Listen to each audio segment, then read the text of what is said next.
이 서울역 센트럴자이 외벽에 균열이 발생하는 사고가 발생했습니다. 이 쾅 하는 소리와 함께 진동을 느끼며 이 주민들이 대피하기도 했었는데요. 1차 현장 조사에서는 안전에 문제가 없다는 결과가 나왔지만 아파트 건축을 담당하는 현장에서는 전혀 다른 주장이 제기되고 있습니다. 어떤 상황인지 김두현 기자가 단독으로 보도합니다. 올해로 준공 6년 차를 맞은 서울역 센트럴자이. 최근 사고 관련 알림이 게재되면서 주민들의 불안은 커져가는 분위기입니다.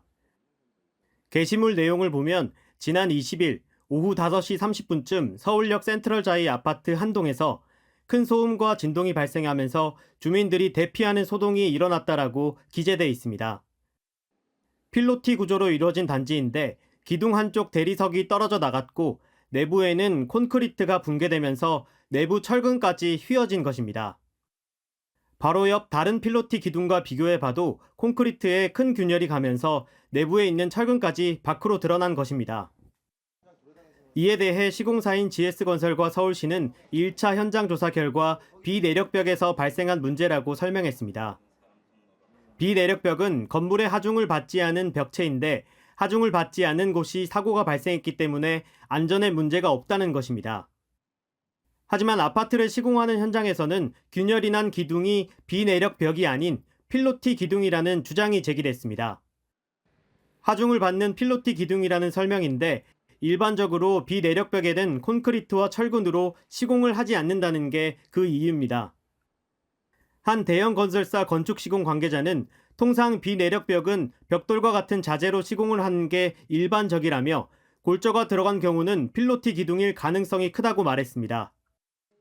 특히 비내력벽이라면 콘크리트 겉면에 대리석을 붙일 이유가 없다고 강조했습니다. 한 중견 건설사 건축시공 관계자도 비내력벽은 단순히 칸막이 역할만 하는 수준이라며 철근이 들어간 경우라면 구조벽인 필로티 기둥일 가능성이 있다고 설명했습니다. 사고가 일어난 벽은 철거를 해도 전혀 문제가 없다는 서울시의 입장과 완전히 반대되는 주장입니다. 시공사인 GS건설 관계자는 앞서 서울시가 시행한 조사에서 최대한 협조를 한 상황이라며 앞으로도 주민들의 피해와 안전 우려가 없도록 최대한 노력하겠다고 설명했습니다. 그러나 현장에는 건물 하중을 분산시키기 위한 이른바 동발이라고 불리는 잭 서포트가 여러 설치돼 있어 주민들의 불안을 키우고 있습니다. 사고가 난 벽을 철거해도 건물에 문제가 없다는 서울시와 GS건설의 설명과는 달리 안전에 우려가 있어 하중을 분산시키는 잭 서포트까지 설치했기 때문입니다.